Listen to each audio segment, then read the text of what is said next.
Salam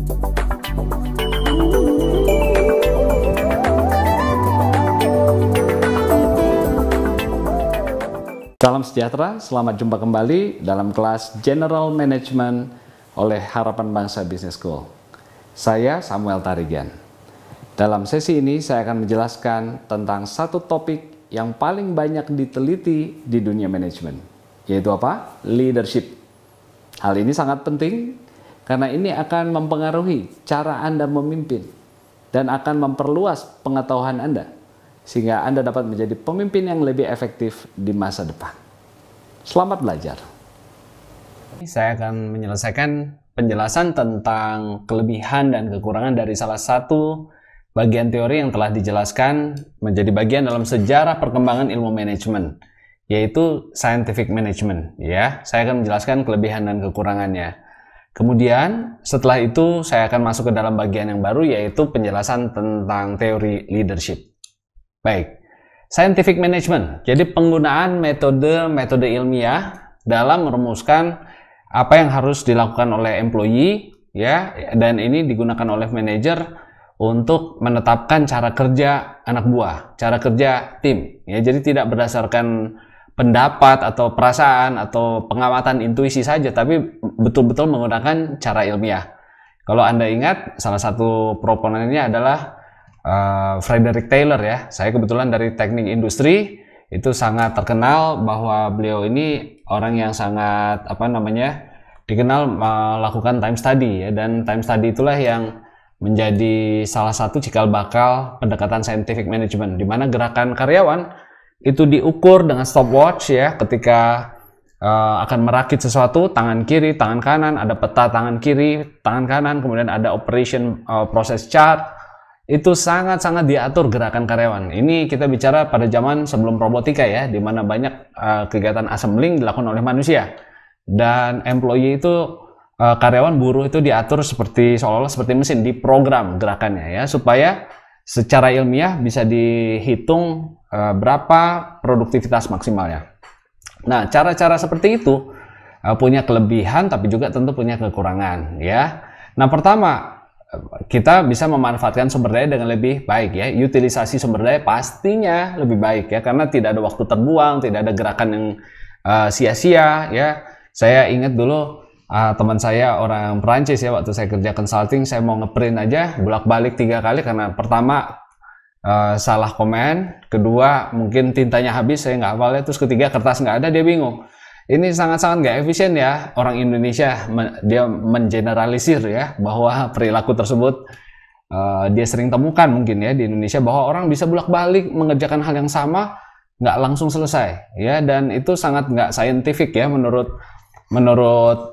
faham ini. Kalau kita menggunakan faham pendekatan saintifik, maka kita sangat menghindari semua kegiatan non value adding, ya. Semua yang buang waktu itu dicoret, gerakan yang tidak perlu itu harus dihapus, ya. Saya ingat dulu tugas saya adalah membuat salah satu proses dipetakan, dihitung, ya, berapa standard time-nya, berapa produktivitas per jam, ya. Dan waktu itu karena tugas dari sekolah, maka saya harus mencari apapun yang menggunakan tangan dan memetakannya. Waktu itu saya ingat tugasnya adalah saya melihat tukang mie goreng, ya, yang di pinggir jalan, yang mie tek-tek itu, saya petakan tangan kiri, tangan kanannya, dan saya lihat beda antara yang sudah pengalaman dengan yang belum, yang masih baru, ya. Kalau yang sudah pengalaman itu gerakan tangannya efisien sekali, ya, dia ambil sesuatu sekaligus, ya, ambil garam, ambil bumbu, itu sangat cepat. Nah, Anda tahu maksud saya, ya.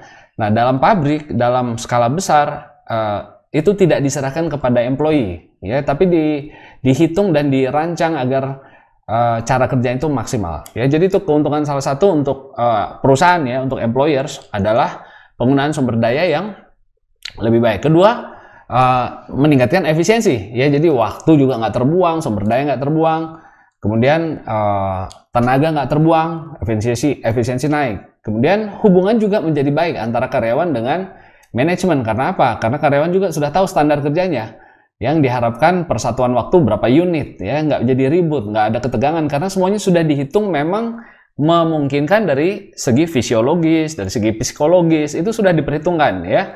Saya masih ingat itu ada standard time, ya. Jadi kalau kita membuat satu produk menggunakan manusia, itu ada standard time-nya, berapa lama mengerjakan sesuatu, ya. sehingga hubungan menjadi lebih baik. Keuntungan lain, standarisasi dari peralatan, bahan baku, cara kerja, perlengkapan, sehingga kalau itu sudah standar, kita nggak lagi punya masalah ya, karena satu bagian bisa menggunakan alat yang lain kalau diperlukan, dan kita bisa berbagi alat, ya, sehingga efisiensi naik lagi. Kemudian akibat dari semuanya apa? Tentu biaya produksi bisa turun, ya, sumber daya nggak terbuang, efisiensi naik, hubungannya nggak sering terganggu, standarisasi, bisa sharing resources, sehingga biayanya bisa turun. Nah, itu pendekatan saintifik, tentu ada manfaatnya, dan besar manfaatnya ya. Nah, tapi keuntungannya bukan hanya buat perusahaan, buat pekerjanya sendiri. Ya, ada advantages to workers. Nah, contoh, buat karyawan, ini kesempatan untuk bekerja meningkatkan skill dan kompetensinya. Ya, dengan dilatih, diberitahu cara kerja yang baik, yang efisien, maka dia terbentuk sebuah cara kerja yang meningkatkan nilai dia di pasar ya. Kenapa? Dia menjadi orang yang produktif. Ya, bandingkan kalau dia harus belajar sendiri, dia akan coba cara A, cara B, ya, itu akan lama mencapai tingkat optimum. Tapi ini ketika dia kerja di perusahaan ini, maka manajemen sudah mengajari dia, gini loh cara kerja merakit yang bagus ya, tangan kiri, tangan kanan, dan sebagainya. Kemudian lingkungan kerja pastinya lebih baik, karena sudah terstandarisasi, alat kerjanya pasti sudah tersedia, penerangannya cukup, ya. Nah, itu ilmu yang dulu mungkin banyak sekali dipelajari di ergonomi dan sistem produksi, proses produksi. Ya, saya kebetulan dari teknik industri banyak sekali mendalami pengaruh kondisi kerja, cara kerja terhadap produktivitas. Kemudian mengurangi juga kelelahan, ya, reduce fatigue. Fatigue itu kelelahan. Ya, kalau kita menggunakan metode saintifik, kita sudah hitung berapa lama sih daya tahan orang berdiri, berapa lama sih daya tahan orang kerja sambil duduk, dan kita cari bahkan sampai tingkat kemiringan optimalnya pun ada.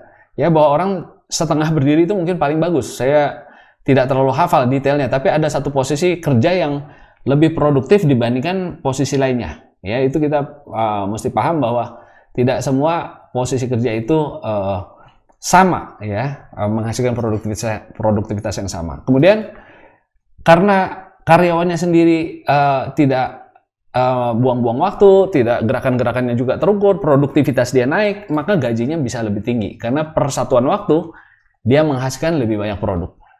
Ya. Nah, itu keuntungan buat pekerja.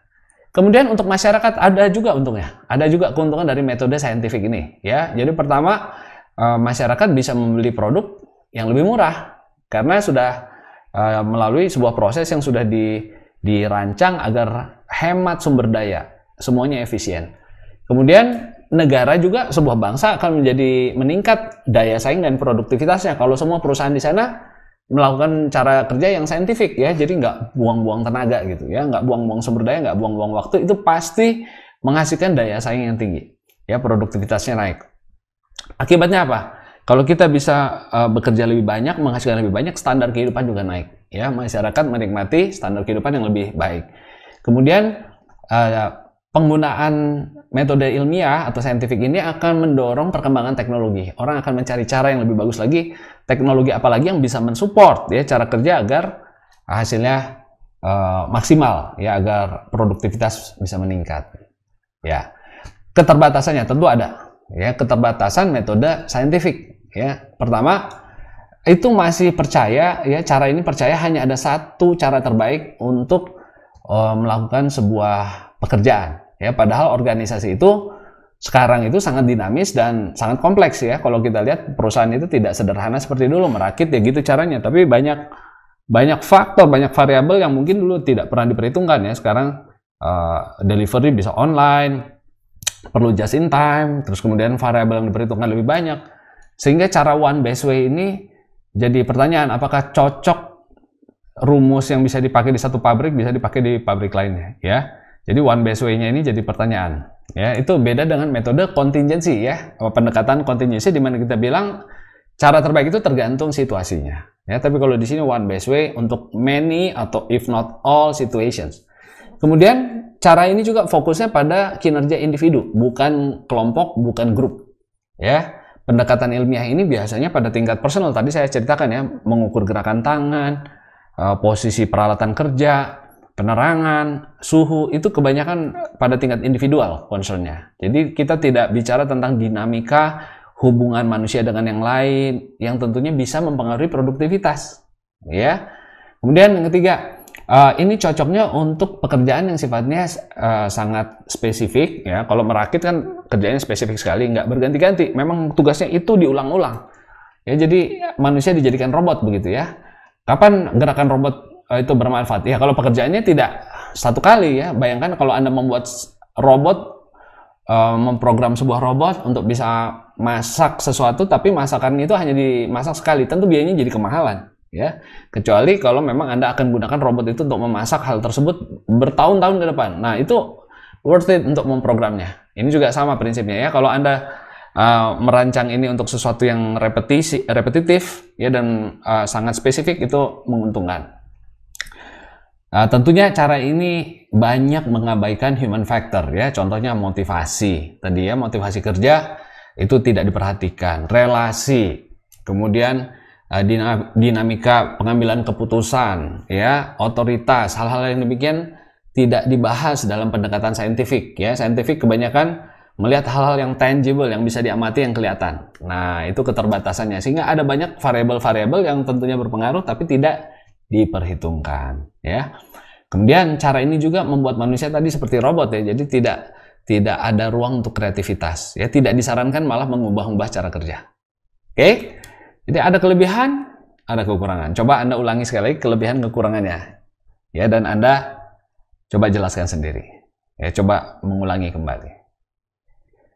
Baik, kita sudah membahas praktek planning, organizing, leading, controlling. Jangan sampai lupa kegiatan utamanya. Sekali lagi saya ulang, planning adalah membuat tujuan dan sasaran SMART goals.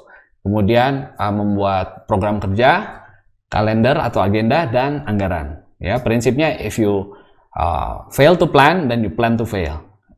Kemudian yang kedua, goals itu harus SMART ya, specific, measurable, ambitious, realistic, time bound. Ya, coba diulang-ulang biar Anda betul-betul bisa jadi manajer yang nggak lupa ya tentang tugas dan fungsi Anda. Kemudian organizing, tugasnya adalah outputnya menyusun struktur organisasi, bisa secara fungsional, kemudian bisa secara divisional. Apalagi membuat job specifications yang isinya job descriptions dan key performance indicators.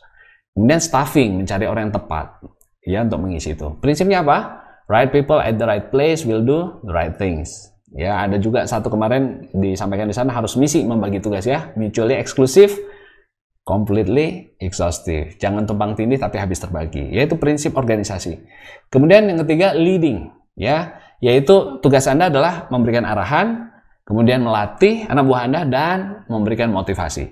3 kegiatan sebagai leader ya dalam mengimplementasikan program kerja Anda. Dan prinsipnya, achieving target is as important as maintaining relationships ya. Tidak satu lebih penting daripada yang lain. Controlling atau pengendalian ya. Tugas Anda yang pertama adalah mengukur kinerja, performance, dan juga quality. Ya, jadi kalau kita nggak kendalikan quality dan performance, itu tidak akan dikerjakan. Kedua, menetapkan reward and punishment ya, carrot and stick. Dan terakhir adalah memberikan tindakan korektif ya, menunjukkan cara-cara perbaikan yang harus dilakukan kalau memang ada hal-hal yang harus diubah. Ya, prinsipnya people will not do things that are not measured, yang tidak di reward. Oke? Nah, ini hal-hal yang betul-betul saya harapkan hal-hal kunci di sisi praktis ya. Kalau Anda lulus dari kampus jurusan manajemen tapi nggak hafal ini atau nggak mengerti tugas Anda, kita boleh saja punya sejuta teori, tapi di lapangan Anda nggak efektif. Karena ini yang betul-betul dicari di lapangan. Saya telah sampaikan ya, bahwa list ini dibuat berdasarkan kombinasi pengetahuan teoritis yang saya pelajari di kampus, ya S1, S2, S3, tapi juga lebih pada lapangan. Ya, di praktek saya di lapangan sebagai manajer atau pernah memimpin manajer, saya sangat berharap manajer itu bisa melakukan hal-hal ini dan tahu tugasnya apa. Oke? Jadi tolong ya, di sisi praktek, inilah fungsi Anda. Dan kita juga sudah membahas teori-teori, ya, sejarah teori, kita sudah masuk ke bagian teori. Minggu lalu kita sudah bahas apa itu pendekatan klasikal, ya, kemudian pendekatan kuantitatif, behavioral, contingency, ya, sesuatu yang kontemporer.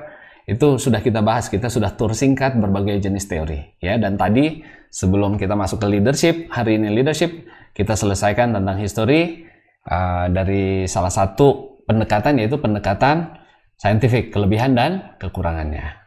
Ya, kali ini kita akan membahas tentang leadership. Ini adalah salah satu topik yang paling banyak diteliti di dunia management. Karena banyak sekali penelitian menunjukkan bahwa leader itu sangat amat berpengaruh terhadap kinerja organisasi. Jadi kemampuan memimpin, siapa yang memimpin perusahaan itu bisa sangat berpengaruh terhadap kinerja organisasi. Oleh karena itu, saya berharap Anda bisa belajar sungguh-sungguh tentang kepemimpinan dari sekarang. Tentu kali ini baru teori ya, tapi upayakan Anda juga mencari kesempatan praktek, mungkin di kegiatan unit, di kegiatan di hima, kegiatan di bisnis, atau kegiatan bersama dosen, untuk bisa melatih kemampuan Anda memimpin. Ya, jadi tidak hanya teori, tapi Anda juga boleh mencari-cari kesempatan untuk bisa mempraktekannya, karena tanpa punya kesempatan mempraktekkan leadership, Anda tidak akan tahu bagaimana menerapkan repertoar yang Anda sudah pelajari di teori. Ya, sekali lagi, ini leadership, kemudian manajemen pada umumnya itu adalah skill.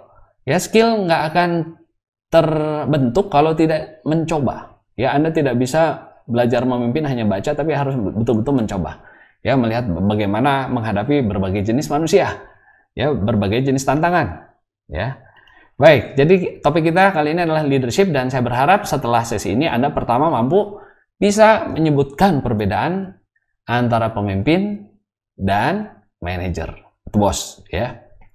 Kedua, bisa menjelaskan teori trait dalam kepemimpinan, ya. Kemudian menjelaskan teori behavioral atau perilaku dalam kepemimpinan, dan bisa menjelaskan, memberikan contoh beberapa teori contingency dalam kepemimpinan. Ya, jadi nanti selesai sesi ini coba Anda cek lagi ke sini, sudah bisa belum menjelaskan ini. Ya, saya harap Anda bisa mencapai 4 hal ini. Baik, perbedaan bos dan leader. Saya sudah pernah sampaikan sebelumnya dalam sesi praktek ya. Jadi bos itu orang yang di belakang dan menyuruh anak buahnya atau budaknya, ya lebih tepatnya budak ini ya, dia duduk di atas, dia menyuruh timnya untuk bekerja, dia sendiri tidak dan hanya bicara. Ya, tapi leader, dia turun, dia ikut di depan, bahkan dia menunjukkan jalan dan caranya bagaimana. Nah, ini seorang leader. Jadi tidak mungkin leader diam saja di atas dan nyuruh-nyuruh orang. Ya, itu ada banyak orang yang berpikir manajer itu mungkin dia lihat di film, duduk di kantor di pinggir, di corner office, ya, seorang direktur di corner office, biasanya di kotak di sudut ya, di kantor yang high rise begitu, di corner office itu di tempat yang paling terhormat gitu ya, tempat untuk yang paling top di lantai itu biasanya ditaruh di sudut, dan nggak pernah keluar dari situ, nggak tahu apa yang terjadi di luar, hanya merintah-merintah. No, ya, pemimpin itu ikut menunjukkan bagaimana caranya, ya, melakukan sesuatu, bahkan menunjukkan arah yang harus ditempuh organisasi. Ya, jadi beda. Itu salah satu perbedaan pertama ya. Jadi bos adalah orang yang memberikan instruksi tanpa ikut melakukan atau memberikan contoh bagaimana cara melakukannya. Jadi ini beberapa karakteristiknya ya. Jadi bos itu di belakang mendorong, ya, driving employees. Tapi kalau di sini coach, melatih. Oh, kamu mau tahu caranya menjual, memasarkan gini loh. Ya, sampai anak buahnya bisa jadi pemimpin juga. Dia melatih sampai naik skillnya. Kalau di sini hanya mendorong. Ayo kejar target. Kalau di sini saya latih kamu sampai bisa melakukan tugasmu dengan baik. Bos bergantung pada otoritas wewenang ya. Haknya dia apa? Ya, bisa mecat, bisa ngasih hadiah, kepada legal rights. Masih ingat ya, ada power seseorang itu bisa karena jabatan yang sah, legitimate istilahnya ya, jabatan dia yang sah, atau karena faktor lain, karena dia expert atau dia referen, ya, dia punya keteladanan. Nah, itu seorang bos biasanya hanya bergantung kepada jabatan sahnya. Saya kan di sini memang presidir, atau saya di sini adalah bos, saya memutuskan, kamu ikut aja.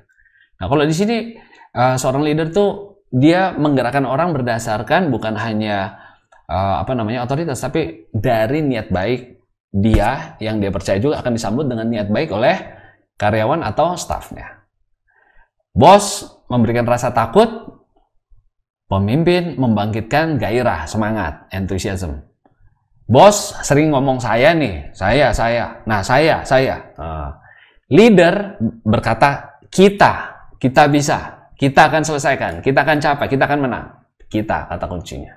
Ya, jadi latih diri Anda jadi leader. Jangan hanya berpikir satu hari saya jadi bos ya. Nggak salah Anda bos dalam arti punya jabatan, tapi gunakan skill leadership ya, membuat orang semangat bekerja bersama Anda.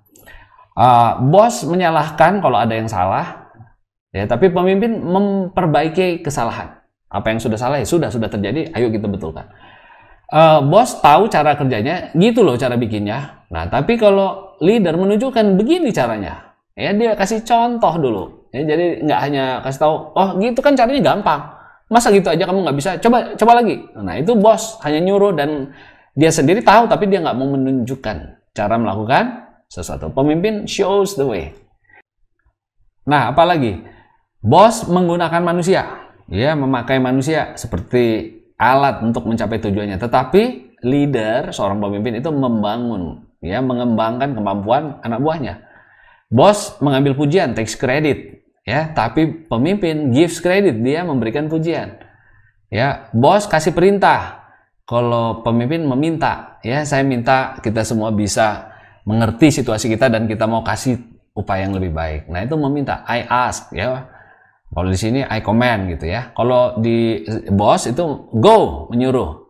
Tapi leader dia bilang let's go karena dia sendiri juga ikut melakukannya, mencontohkannya. Ya. Jadi saya harap dari uraian singkat ini Anda bisa membayangkan satu kali kalau Anda jadi pemimpin tuh yang ideal seperti apa. Jangan hanya bossy, ya, tapi jadilah seorang pemimpin. Jadilah seorang leader.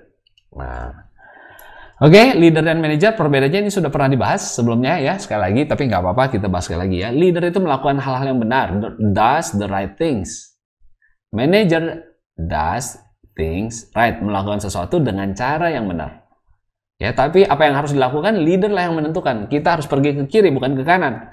Nah, manajer memastikan kalau pergi ke kiri caranya betul. Ya, nah arah ditentukan oleh leader, ya cara ditentukan oleh manajer. Seorang pemimpin memberikan motivasi, mempengaruhi, mengubah perilaku, ya. Tetapi manajer dia memberikan arahan, kemudian bertanggung jawab untuk sumber daya.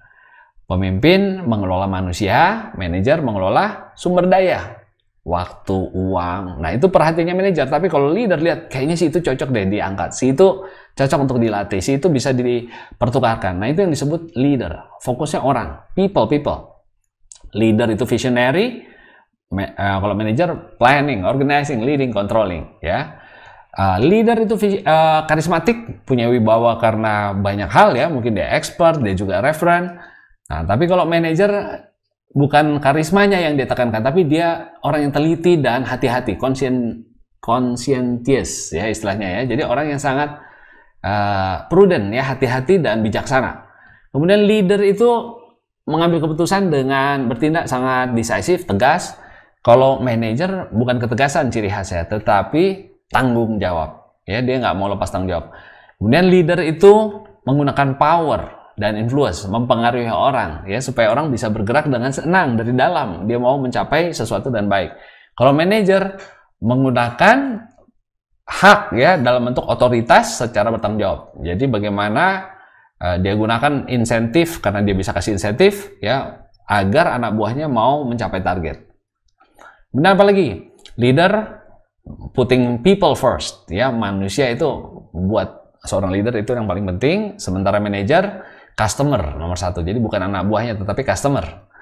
Ya, kemudian leader itu memberikan inspirasi, kemudian menentukan visi, menunjukkan visi, tapi manajer melaksanakan rencana. Ya, mengimplementasi, mendeliver sesuatu yang harus dideliver, ya, menghasilkan sesuatu yang harus dihasilkan, itu deliver artinya.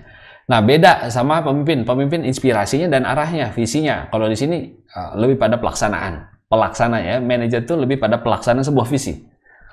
Kemudian kesalahan pemimpin biasanya karena dia kurang follow up, ya, tetapi kesalahan manajer adalah karena kurang perhatian kepada manusia yang melaksanakan ya. Jadi faktor manusia itu kurang jadi perhatian manajer itu pada umumnya.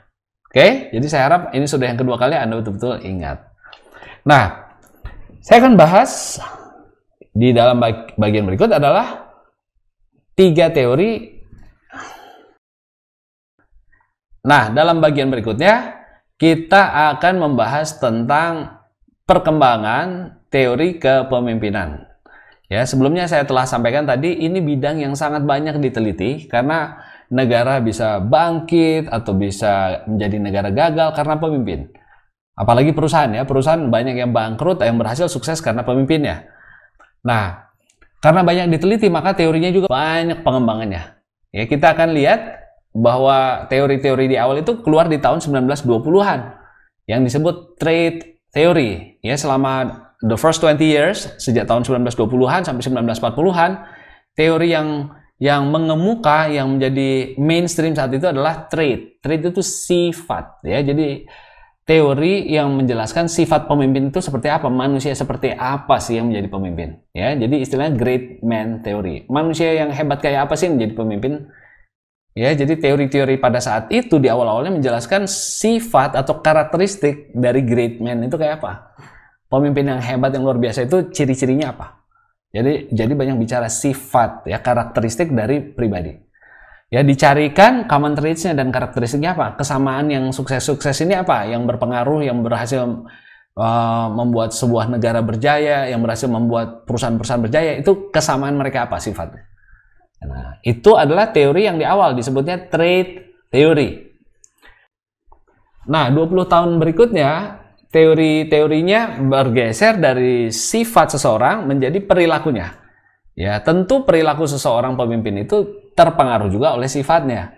Ya, sifat mempengaruhi perilakunya. Apakah tegas, apakah aktif mencari informasi, apakah senang berkomunikasi, ya, apakah dia mengadakan meeting, apakah dia gerak sendiri. Nah, itu perilaku, ya, behavior namanya.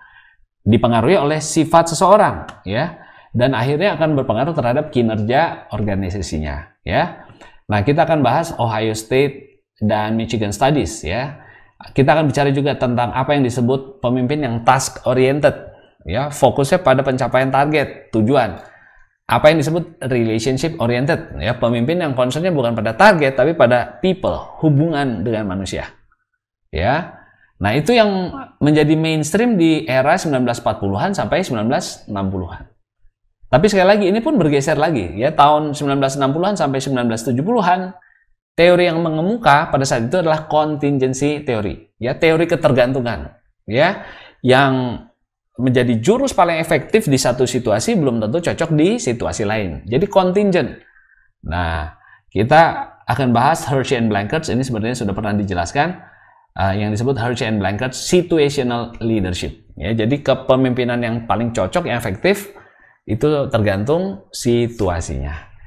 Kemudian ada variasinya dari Hershey and Blanchard, yaitu Fiedler's contingency model. Ya, nanti Anda akan lihat ini hampir sama tetapi ada bedanya, ya, dengan Hershey and Blanchard. Oke, ini yang terjadi di tahap-tahap awal, ya, tentu awal, ya, 1920-an sampai 1970-an. Inilah pengembangan teori-teori kepemimpinan dalam sejarah awalnya. Nah, semakin ke sini, ini topik-topiknya juga berbeda, ya, karena sekali lagi leadership ini adalah bidang yang paling banyak diteliti di dunia manajemen, sehingga teorinya pun terus berkembang.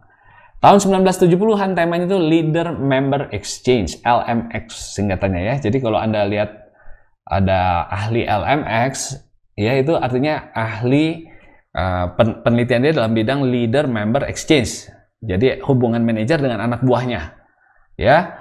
Jadi mereka melihat bukan hanya sifat seseorang menentukan kinerja organisasi, ya, trait, perilaku, behavior, ya, dan tidak hanya juga contingency, situasi anak buahnya seperti apa, jenis pekerjaannya seperti apa, tapi juga hubungan antara pemimpin dengan anak buahnya, ya.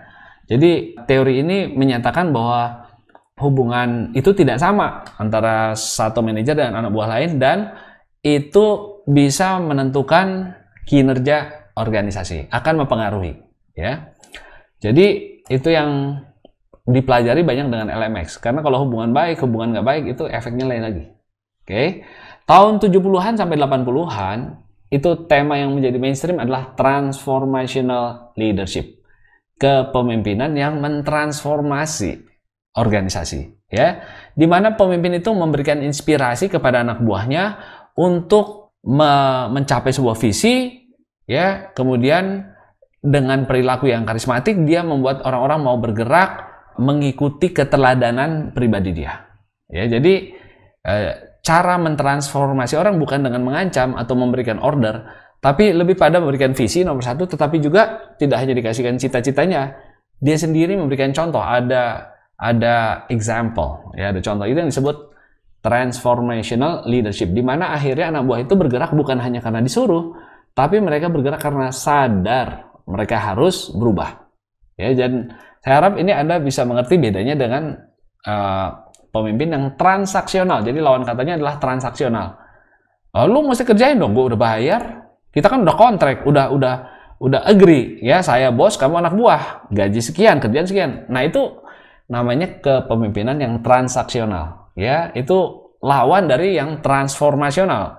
Transformasional artinya bukan dia nggak bayar gaji, tapi orang itu bergerak lebih pada kesadaran untuk menghasilkan yang baik. Ya, anak buah itu nggak hanya berdasarkan karena takut dihukum atau karena akan mengejar bonus, ya, tapi karena dia sadar ini hal yang benar. Itu yang disebut kepemimpinan transformasional. Kemudian tahun 70-an juga berkembang yang disebut substitute for leadership, ya. Jadi kadang-kadang ditemukan mau pemimpinnya seperti apa juga, kalau organisasinya sudah tepat maka hasilnya akan bagus, seperti autopilot, ya. Pesawat itu kadang-kadang terbang dengan autopilot. Jadi ditemukan bahwa sifat organisasi, jenis pekerjaan, dan tipe anak buahnya itu bisa lebih berpengaruh terhadap hasil akhir daripada pemimpinnya. Jadi they can, ya, organization, task, and subordinates, organisasi, jenis pekerjaan, dan anak buahnya bisa substitusi, ya, substitute atau menghilangkan efek dari leaders. Ya, kalau di sininya nggak baik, ya, strukturnya, kemudian budayanya, jenis pekerjaannya juga tidak kondusif, kemudian anak buahnya sendiri juga tidak suportif, ya, maka pemimpin yang bagus kayak apapun tidak bisa meningkatkan kinerja. Jadi istilahnya ada yang menggantikan faktor leader yang lebih penting daripada leader. Ya. Nah itu tema-tema penelitian di tahun 1970-an. Ya. Baik, kita coba lihat satu, ya. Kita mulai dengan yang trait, teori dari tentang sifat, ya, sifat seseorang, sifat pemimpin itu seperti apa? What makes a leader? Pemimpin itu orang yang kayak apa sih? Orang yang seperti apa? Ya, lalu keluarlah teori tentang trait, sifatnya. Nah, jadi penelitian-penelitian di awal itu coba mengidentifikasi karakteristik kepribadian yang membedakan pemimpin yang sukses dan yang gagal. Nah, ditemukan yang sukses itu pertama self-confident, ya, jadi percaya diri. Pemimpin tidak bisa peragu, tetapi seorang pede. Kemudian emotionally intelligent, tidak suka ngamuk, meledak-ledak, kadang semangat, kadang nangis, kadang ketakutan, kadang semangat sekali. Nah, itu harus yang stabil, ya, orang yang emosinya stabil, kemudian empati, bisa berempati kepada orang lain, bisa mencoba merasakan perasaan orang lain, entah itu anak buah atau customer atau siapapun yang dihadapi, dia punya empati. Itu sifat pemimpin yang sukses. Ya, pertama pede, kedua secara emosional dia intelijen, artinya stabil dan punya empati. Ya, jadi bukan orang yang asosial dan tidak peduli kepada perasaan orang. Nah, ketiga, orang yang hati-hati, conscientiousness. Ya, jadi itu cirinya adalah orang yang tidak ugal-ugalan. Lawan katanya ugal-ugalan, ya, tertib. Ya, orang yang tertib, orang yang hati-hati, orang yang konservatif, begitu, ya, bukan orang yang suka ugal-ugalan. Kemudian inspiring, orang yang bisa bisa memberikan inspirasi, ya, kepada anak buahnya, ya, entah melalui kisah hidupnya, entah melalui perilaku dia sendiri. Orang bisa lihat, wah, ini bapak ini inspirasi saya, ya, mungkin dia juga sharing dan membagikan cara pandang dia yang bisa mengangkat semangat dan menjadi inspirasi buat anak buahnya. Humble, nah, cirinya, ya, jadi kalau Anda mau jadi orang berhasil, ini salah satu cirinya, bukan orang yang sok, bukan yang merasa saya yang bisa, yang lain nggak bisa. Wah, saya benar, yang lain salah semua. Nah, itu kesombongan yang menghalangi keberhasilan pemimpin justru. Maskulin, ya, jadi ini tegas, ya. Maskulin itu bapak-bapak biasanya lebih tegas, ya, dan tidak feminin. Dalam arti bukan feminin itu jelek, ya, tapi dalam posisi pemimpin Anda bukan selalu harus mengayomi, tapi menjadi seorang laki-laki yang dominan, yang maskulin. Artinya walaupun Anda wanita, kalau Anda pemimpin, Anda harus mengambil sikap lebih dominan, lebih tegas. Nah, itu sebabnya di dunia korporasi, untuk wanita mengambil posisi manajer, GM, director, ini mereka perlu mengatasi dulu masalah tentang gender, karena mereka biasanya untuk kaum wanita ini punya banyak keunggulan, namun juga punya sifat yang berbeda dari maskulinitas seorang pria ya. Jelas ya, kalau perempuan maskulin serem ya. Nah, tapi dalam posisi seperti dalam pemimpin dia harus lebih maskulin. Contoh dulu saya masih ingat almarhumah Perdana Menteri Inggris yang sangat terkenal, namanya Margaret Thatcher. Anda boleh lihat Margaret Thatcher ya, lihat di internet, mungkin Anda semua belum lahir. Itu disebutnya the Iron Lady ya, jadi wanita baja, betul-betul ya, karena dia betul-betul tegas lebih daripada laki-laki gitu ya. Kemudian pemimpin yang berhasil juga sifatnya terbuka, nggak picik ya, nggak mau dengar pendapat orang, orangnya nggak mau dengar orang, hanya mau ngomong. Tidak, pemimpin berhasil open, mendengarkan masukan, teguran, dan ekstrovert juga, dia orangnya outgoing ya, nggak sedikit-sedikit disimpan perasaannya. Ya, tapi dia mau sharing apa yang dia rasakan, dia ngomong. Nah, ini adalah ciri-ciri personal kepribadian orang-orang yang menjadi pemimpin yang berhasil. Ya, itu yang disebut teori trait, sifat ya. Nah, kemudian tadi telah dijelaskan teori trait ini kemudian berkembang menjadi teori-teori behavioral atau perilaku ya. Nah, teori-teori behavioral ini mencoba mencari sekali lagi one best way ya. Tadi di awal sesi ini, awal kuliah, kita sudah membahas tentang scientific method yang juga mencari one best way ya untuk menyelesaikan satu tugas ya. Nah, ini juga sama, behavioral theories ini mencari satu cara terbaik menjadi pemimpin ya. Contohnya apa, lebih baik task oriented, fokus pada target dan tugas, atau pada hubungan, relationship oriented, mana yang lebih baik ya. Teori-teori di zaman behavioral ini masih mencari satu cara, one best way ya, task atau relationship. Lebih baik otokratik ya, atau demokratik, atau laissez faire. Ini artinya bebas ya, nggak ada demokrasi, ini udah anarkis ya, bebas terserah. Nah, mana yang lebih baik ya? Penelitian pada saat itu mencari one best way. Apakah pemimpin yang otokratik ya, yang betul-betul dominan, memutuskan semua sendiri, fully centralized, itu lebih bagus daripada yang demokratik. Dan apalagi ada lagi ditemukan tentang pentingnya menjadi servant leaders, jadi pemimpin yang melayani. Bahwa pemimpin itu betul-betul melayani orang-orang yang sedang dia pimpin. Saya di sini memimpin supaya Anda semua sejahtera. Saya ada di sini sebagai direktur utama supaya kalian semua direktur ini berkembang dan menjadi hebat dan sukses dan akhirnya bisa menggantikan saya. Nah, itu servant leader. Ya, jadi dia memberikan pelayanan kepada orang-orang yang dipimpin, bukan minta dilayani.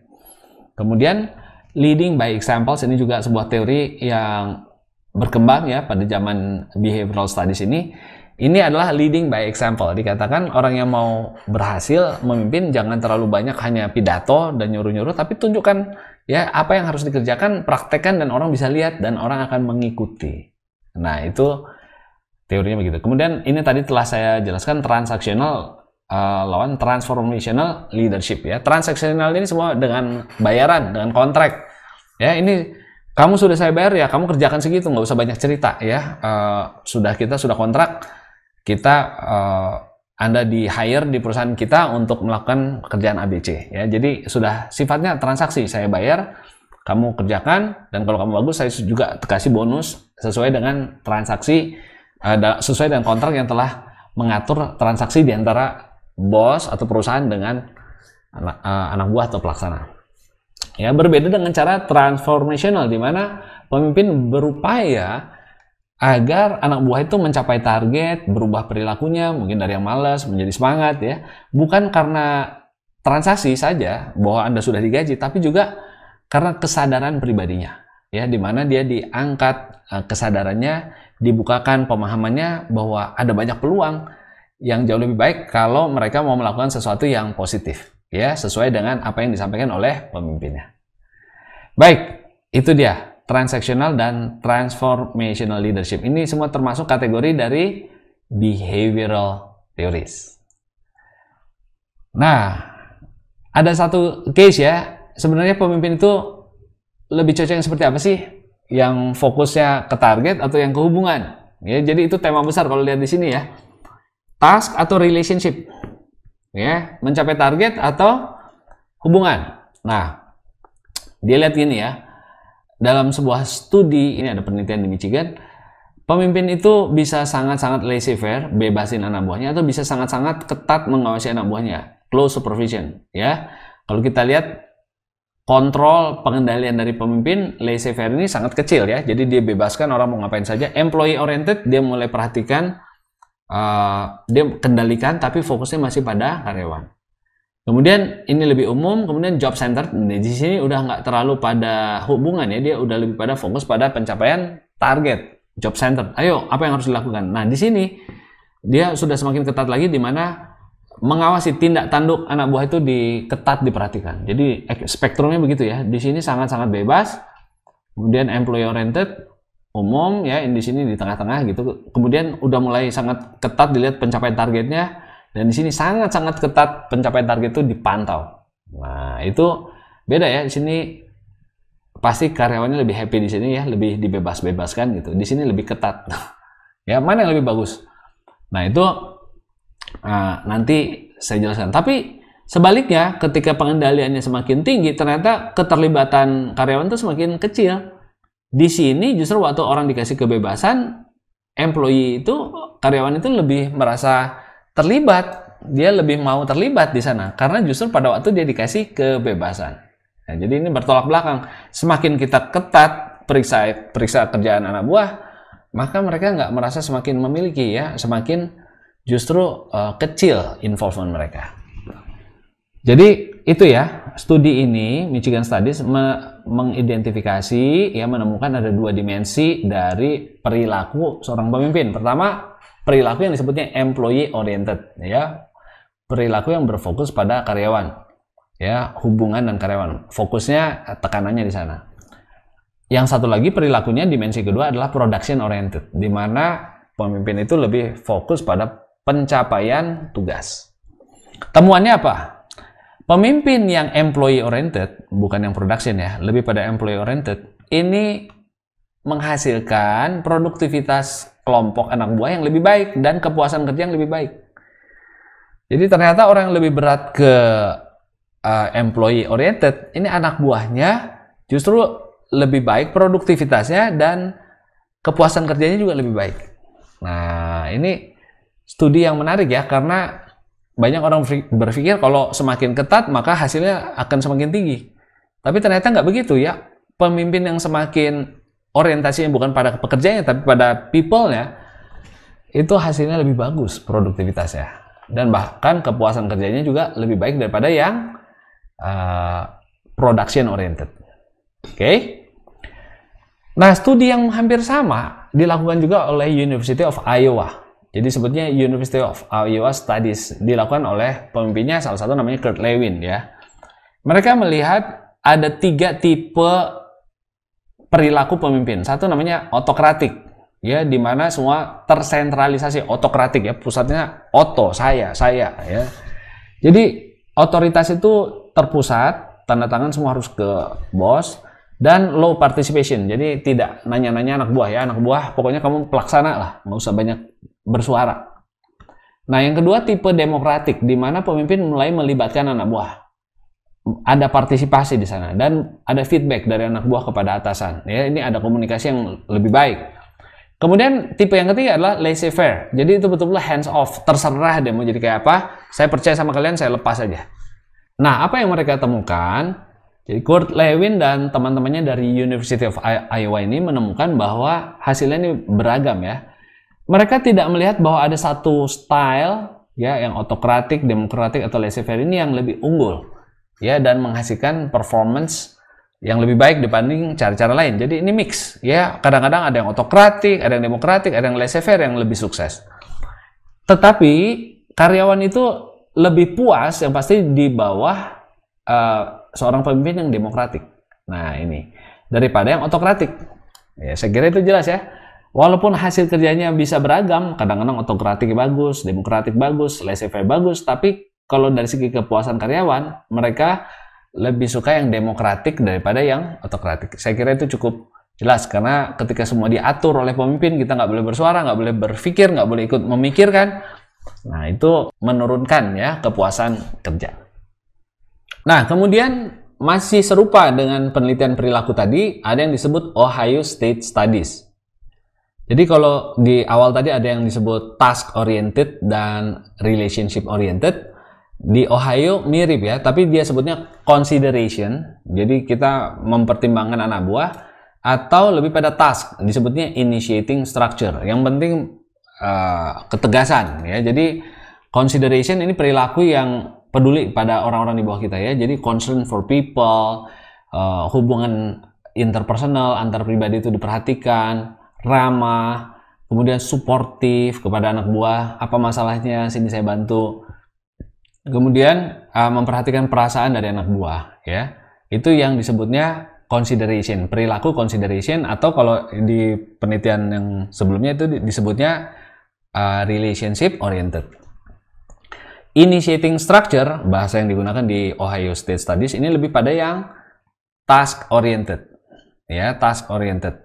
Jadi betul-betul mikirnya pencapaian tugas, kemudian banyak memperhatikan bagaimana caranya supaya target-target itu tercapai ya. Kemudian cirinya lagi adalah menetapkan standar performance, harus mencapai ini, setiap orang harus menghasilkan apa ya, ada batas-batas yang menjadi syarat ya untuk bisa bekerja di organisasi. Kemudian deadline, ciri-cirinya banyak deadline. Kemudian sering mengkritik pekerjaan yang dikerjakan dengan tidak baik. Nah, ini orang-orang yang sangat task oriented ya. Jadi saya pernah berada di organisasi yang sangat consideration oriented ya. Saya lihat ramah semuanya, employee dikasih fasilitas banyak ya.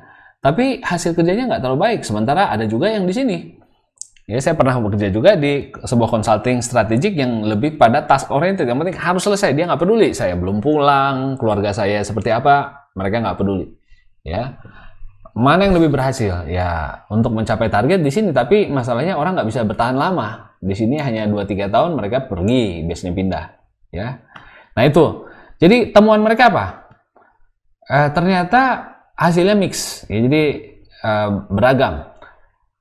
Perilaku yang high consideration ya, jadi memperhatikan hubungan, dan high initiating structure, jadi considerate iya, tapi juga tegas juga iya, mencapai target juga iya, pada umumnya menghasilkan hasil kerja dan kepuasan yang baik ya. Jadi karena kita perhatikan orangnya dan kita push kerjaannya, maka kerjanya baik dan orangnya happy ya. Jadi kinerja grup itu jadi bagus, task performance ya, dan juga satisfaction-nya tinggi ya, kepuasan mereka juga tinggi ya. Jadi high consideration, high initiating structure ya.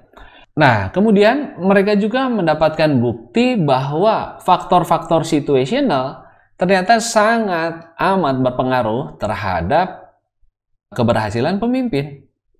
Jadi bukan hanya perilaku yang considerate atau yang tegas, tapi itu sangat juga tergantung kepada situasinya seperti apa. Ya, mungkin ada deadline atau tidak, karyawannya itu sudah capable atau belum. Jadi banyak sekali faktor lain yang nggak bisa diabaikan, dan mereka tidak bisa menyimpulkan cukup menjadi orang yang sangat peduli orang dan sangat tegas ya, mengejar target ya, target oriented. Jadi itu bukan rumus yang bisa berlaku umum, karena ada faktor-faktor situasinya seperti apa dulu, itu sangat-sangat amat berpengaruh mereka lihat ya. Sehingga teori behavioral ini, perilaku ini juga akhirnya kan berkembang ya menjadi teori kontingensi ya, karena orang tidak mencari lagi one best way. Ingat ya, behavioral theories ini masih one best way. Seperti halnya scientific itu masih one best way. Gimana sih cara terbaik? Nah, ya mereka belum melihat ada banyak faktor kontingensi ya, tergantung situasinya. Dan itulah sebabnya kemudian teori kepemimpinan yang awalnya dari perilaku itu berkembang situasinya. Jadi nggak ada yang disebut hanya yang penting kamu partisipatif dan tegas, nggak begitu ya. Dia lihat situasi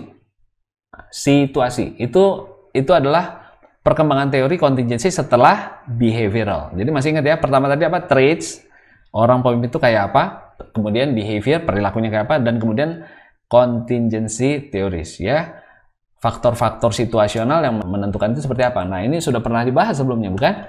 Nomor 1 adalah follower readiness ya. Ada 4 readiness. 1, R1 nih ya, dimana karyawan atau anak buah kita unable and unwilling. Ya, jadi dia belum bisa melakukan tugasnya atau nggak ingin melakukannya atau nggak pede, insecure.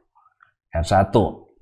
Situasi R1 ini membutuhkan cara telling, stylenya pakai S1, gaya telling, kasih tahu aja suruh ngapain ya. Provide specific instruction and closely supervise performance. Jadi kasih tahu cara kerjanya dan awasi dan ketat ya. Ini contohnya kayak manajer kebersihan di sebuah gedung dengan anak buah, nggak perlu diajak banyak diskusi, tegas aja. Pagi-pagi perlu baris berbaris dulu, lalu Anda kasih briefing dan tegas. Nah, itu telling namanya, karena situasinya anak buahnya mungkin bisa membersihkan ya kaca, lantai, tapi unwilling karena itu mereka tidak selalu orang termotivasi untuk bersih-bersih ya. Nah, itu R1 membutuhkan telling. Nah, R2 di mana anak buahnya unable ya, belum tahu cara melakukannya, tapi dia sudah willing atau udah pede. Oke, saya mau lakukan, tapi kasih tahu dong caranya. Ya, itu pakai style S2, selling, jelaskan apa yang dia harus lakukan. Jelaskan kenapa dia harus melakukan itu. Ya, sell the ideas, explain decisions.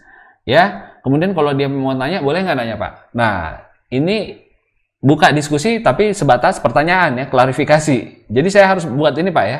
Iya. Bukan ditanya pendapat, bukan. Ya, ini masih dikasih tahu tapi boleh bertanya gitu ya, karena dia sebenarnya sudah ingin tapi pengen tahu. Nah, beda di sini sifatnya high instruction ya, high instruction, high guidance, dikasih guidance, ke sini makin dibebaskan, makin bebas ya, makin dilepas. Nah, ke atas tentu ini perilaku suportif. Di sini task behaviornya ya, terkait dengan task apakah sangat disupervisi atau tidak. Kalau ke atas apakah kita suportif atau tidak. Artinya di sini banyak spend waktu untuk bina hubungan, di sini lebih lepas juga ya. Nah, R3 anak buahnya itu sudah mampu tapi nggak mau ya, able but unwilling atau insecure, nggak pede. Nah, itu R3 ini membutuhkan style nomor 3, participating ya. Kita tanya pendapatnya, kita ajak ngomong, jadi menurut kamu yang bagus apa? Karena tadinya dia nggak mau kan melakukan, dia sih bisa. Jadi harus ditanya, kan Bapak bisa, tapi kenapa Bapak nggak mau? Oh, saya punya gagasan lain, mestinya ditambah ini atau itu, Pak. Nah, setelah didengarkan, mungkin dia jadi mau bekerja. Itu sebabnya menggunakan gaya partisipasi, di mana keputusannya juga jangan melulu dari kita. Ya, kita mau dengar juga pendapat dia seperti apa. Itu sebutnya situasi R3 ya. Dia bisa mengerjakan sesuatu, tapi belum mau dengarkan. Ya, jadi partisipatif. Tentu di sini lebih suportif dan instruksinya makin berkurang lagi ya. Di sini kita mau mengadopsi gagasan-gagasan dia. Baik ya, situasi yang keempat adalah R4, di mana karyawan itu sudah bisa dan sudah mau melakukan dan sudah pede melakukan. Nah, Anda jangan terlalu kasih instruction lagi, guidance-nya kecil aja, hampir nggak ada. Pakai style S4, di mana kita delegasi ya. Suportif juga nggak usah terlalu banyak disemangatin, ini udah bisa dilepas. Hubungan juga karena sudah baik selama ini ya nggak perlu membina hubungan terlalu banyak lagi, karena ini sudah bisa dilepas delegasi ya. Jadi faktor kontingensinya apa? Menurut Hershey and Blanchard, faktor kontingensinya adalah follower readiness. Kesiapan anak buah kita, follower kita. Yaitu ditinjau dari apa? Apakah able, apakah willing, apakah sudah secure atau confident, atau masih insecure. Jadi itu faktor kontingensinya. Sekali lagi ya, Hershey and Blanchard ya mengatakan gaya kepemimpinan itu setidaknya ada 4, bisa telling, selling, participating, atau delegating, dan itu contingent ya, tergantung kepada apa? Follower readiness, kesiapan anak buah yang ditunjukkan dari apakah dia sudah able atau masih unable, willing atau unwilling, kemudian secure atau confident, atau masih insecure. Baik ya. Jadi teori trait kita sudah bahas, the great man theory ya, seperti apa itu pemimpin yang hebat. Kemudian behavioral ya, Iowa tadi ya. Kemudian ada beberapa studi lain, Ohio, kita lihat juga ya bagaimana hasilnya mixed result ya. Akhirnya mereka melihat tergantung situasinya, faktor situasinya ini penting, bukan satu gaya yang paling berhasil ya. Nah, saya kasih contoh satu lagi yang disebut Fiedler. Fiedler ini pengembangan lebih lanjut lagi dari Hershey and Blanchard. Ya, ini Fiedler teori ini kontingensinya bukan satu, yaitu follower readiness. Ya, kalau tadi follower readiness, ini ada tiga ya. Jadi pertama, leader-member relationship, ya, hubungan antara pemimpin dengan anak buahnya. Nah, kalau Anda lihat di sini ada good, ada poor. Jadi hubungan pemimpin dengan anak buah itu bisa kurang harmonis juga kan?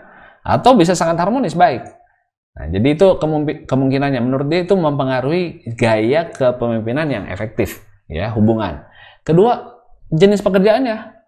Apakah ada strukturnya? Artinya ada polanya yang jelas. Kalau tugasnya itu sangat-sangat ambigu, masih harus dicari cara kerjanya, maka itu disebutnya low structure. Ya, jadi pekerjaannya belum jelas ini. Kita masih cari ini sebenarnya harus bikin apa. Lain sama halnya kalau Anda sudah tahu tugas Anda di pabrik adalah merakit barang A, B, C. Ya, anak buah Anda ditugaskan begitu, udah sangat jelas, sangat terstruktur pekerjaannya. Jadi dia bilang tergantung bukan hanya hubungan good or poor, tapi juga struktur pekerjaannya. Apakah sangat terstruktur atau tidak terstruktur, high task structure atau low task structure. Oke. Yang ketiga, position power. Ya, apakah power pemimpin itu strong atau weak? Si pemimpin itu punya power yang kuat atau tidak? Ya, jadi kalau si pemimpin itu punya posisi yang kuat, itu akan membedakan cara dia memimpin yang efektif dibandingkan dengan anak buahnya. Jadi kalau power dia itu ada yang strong, ada yang weak, itu akan menjadi kombinasi yang beda lagi. Ya, jadi di sini ada dua macam, leader member, good or poor. Task structure, good, high atau low. Kemudian position power, strong atau weak. Jadi ada 2 kali 2 kali 2 ada 8 kemungkinan. Ya, ini ada 8 situasi. Ya, contoh di sini good relationship, high structure, strong power. Situasi nomor 1. Good relationship, high structure tapi weak power, itu nomor 2. Nah, kemudian 3, good relationship, low structure dan strong position power, ini nomor 3, dan seterusnya. Saya tidak minta Anda menghafalkan ini dan tidak ada gunanya Anda menghafalkan ini, ya, karena nanti Anda menghafalkan ini malah fungsi Anda sebagai manajer yang praktek malah lupa. Ya, ingat ya, saya ingin Anda berhasil dulu melakukan fungsi sebagai manajer. Ini untuk memperkaya Anda. Intinya apa dari model ini? Ada 3 contingency, hubungannya baik nggak? Kemudian struktur kerjaannya jelas apa tidak? Kemudian power Anda kuat apa tidak? Ya, dan itu perhatikan karena apa? Ada cara di mana Anda lebih baik menggunakan cara yang lebih task motivated, artinya task oriented. Ada yang lebih relationship oriented, ya. Jadi kalau high control disebutnya, ini versi 123, situasi 123 ini disebutnya high control, di mana pemimpin itu punya kendali atas anak buah. Dia bisa ngendaliin anak buah. Itu kerjakan dengan task. Ya, tegas saja. Gini loh cara bikinnya. Nah, low control juga pakai gitu lagi. Task lagi. Yang sangat-sangat low control, itu pakailah cara-cara task oriented. Jadi either high control atau low control, ya. Nah, di tengah moderate, kita ini punya kemampuan mengendalikan yang sedang, ya. Kemampuan mengendalikan yang moderate itu gunakan relationship. Ya. 1 2 3 4. Jadi kebanyakan di tengah-tengah ini. Ya, jadi kalau situasinya moderate, justru kita pakai relationship. Kalau dia sangat membutuhkan atau kita berada di situasi yang sangat high control, contohnya di tentara, ya itu nggak pakai relationship, Anda pakai task, ya, task motivation namanya. Anda bilang kita harus capai ini, Anda harus selesaikan ABC. Nah, itu di militer itu kan high control, ya, pemimpin sangat bisa mengendalikan anak buah dan anak buah dikendalikan dengan task oriented leaders, ya, bukan dengan relationship, ya. Nah, ini yang disebut Fiedler contingency model. Yang perlu diingat ada situasi high control, medium control, low control, ya. Kemudian high control dan low control kita pakai task, yang di middle kita pakai relationship, ya. Dan faktor contingency-nya hubungan atasan bawah, task structure dan position power. Anda perlu ingat kurang lebih apa sih contingency faktornya. Tentu ketika kita bicara power, saya ingin ulangi sekali lagi, ya, sumber power itu ada banyak, ya. Bisa karena Anda expert, bisa karena Anda punya keteladanan, referen, bisa Anda punya jabatan yang sah, legitimate, job title, bisa Anda karena bisa memberikan reward atau bisa menerapkan coercion, ya, hukuman, ancaman, atau karena Anda punya banyak dukungan, ya. Nah, itu yang menentukan apakah Anda high power atau strong power atau weak, ya, posisi power Anda. Dan tentu akan lebih mudah hidup ini bagi seorang pemimpin kalau Anda punya power terhadap anak buah. Oleh karena itu, kembangkan kemampuan ini ya. Anda punya expertise yang bisa berguna buat organisasi Anda. Anda jadi teladan, Anda juga bekerja agar dipercaya untuk jabatan tertentu, dan gunakan reward, punishment, dan juga perolehlah dukungan dari banyak pihak. Demikian bahan mengenai leadership ya, sedikit perkenalan terhadap teori-teori leadership. Anda sudah dengar apa itu leader-member exchange, teori behavioral, trait theory, contingency theory, dan saya kira Anda akan menemukan lebih banyak yang menarik tentang kepemimpinan ya, karena ini memang bidang yang banyak temuan dan banyak hal yang bisa dipelajari di sana. Lebih daripada itu, Anda sebaiknya berlatih ya, tidak hanya membaca tapi berlatih menjadi pemimpin. Minimum jadilah ketua kelompok, ketua kelas, ketua hima, ketua panitia, ketua apapun, karena itu memaksa Anda menjadi pemimpin. Ya, Anda tentu bisa menjadi pemimpin tanpa harus punya legitimate title, nggak jadi ketua juga bisa Anda memimpin. Tapi kalau Anda diberikan jabatan, itu kesempatan emas untuk Anda belajar menjadi pemimpin. Ya, sekali lagi pemimpin adalah orang yang bisa menggerakkan orang lain bergerak, ya, tidak harus punya jabatan. Tapi kalau Anda menjadi ketua, itu kesempatan emas untuk Anda melatih semua ini bisa menjadi pemimpin satu hari yang efektif. Demikian ulasan kita tentang di awal tadi tentang teori saintifik ya, kelebihan dan keterbatasan, tapi sebagian besar kuliah ini bicara tentang leadership. Terima kasih atas perhatian dan waktu Anda. Selamat berlatih, selamat belajar. Sukses buat Anda.